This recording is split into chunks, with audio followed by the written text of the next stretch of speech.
Have you ever wondered how the world's most famous investor actually built his fortune? It didn't start with some hot stock tip or a secret algorithm. Nope, it all started with a single book.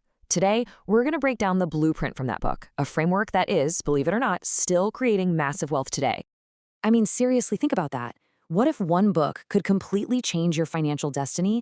It sounds like something out of a movie, right? But for a young guy from Omaha named Warren Buffett, this wasn't a fantasy. It was the absolute turning point of his entire life.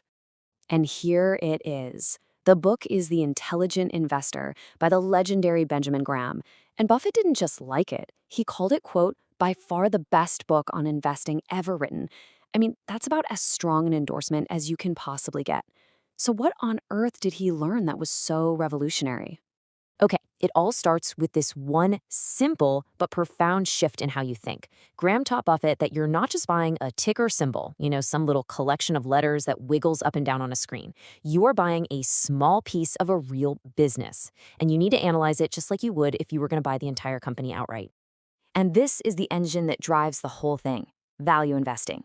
Put simply, it just means you're a bargain hunter. You're trying to find great businesses that are basically on sale. Think of it like this. You figure out a house is worth, say, $300,000. Value investing is having the discipline to just wait until the market, for whatever reason, offers it to you for 200 grand.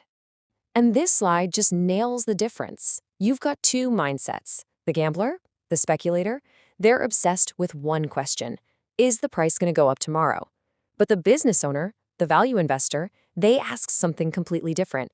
Is this company worth more than its price? See the shift? It's all about analysis over speculation. So, boom, that's lesson number one, the foundation of everything.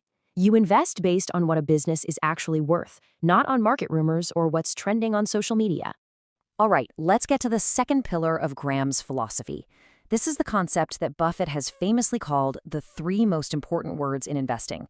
It's all about building yourself an ironclad financial cushion. This is your margin of safety. And the idea is so simple, but it's absolutely profound. If you calculate that a business is worth $1, you don't go out and buy it for 99 cents. You wait. You wait patiently until you can buy it for 50 or 60 cents. That huge gap between its value and its price, that is your protection. And this is exactly why it is so critical. Look, nobody's perfect, right? You're going to make mistakes in your analysis. The margin of safety is your buffer for those errors. It's the financial shock absorber that protects you when you're just playing wrong or when some crazy, unpredictable market crash happens. It's your number one defense against losing a ton of money. And that leads us right into lesson number 2, which is a non-negotiable rule. Never, ever pay full price. Always demand a discount. Always give yourself that safety cushion. Okay, now for what might be Graham's most brilliant creation. It's this simple little story, an allegory, designed to help you deal with the wild mood swings of the stock market. And more importantly, how to control your own emotions when things get crazy. So let's meet Mr. Market. Graham asks you to imagine you're in business with this guy, and he's a little nuts. Every single day, without fail, he shows up and offers to either buy your share of the business or sell you his. Some days, Mr. Market is just euphoric. He's totally manic. He sees nothing but blue skies ahead, and he offers to buy you out at insanely high prices. Then on other days, he's completely depressed, totally pessimistic, convinced the world is about to end. And on those days, he'll offer to sell you his shares for pennies on the dollar. So what's the big takeaway here? It's that you don't have to do a single thing he says. You are under zero obligation to trade with him. The intelligent investor doesn't let Mr. Market's mood swings affect their own. Instead, you take advantage of them. You happily sell to him when he's feeling euphoric, and you eagerly buy from him when he's depressed. You make the market your servant, not your master. All right, on to lesson number 4. And this is where it all really starts to come together. This is all about your time horizon.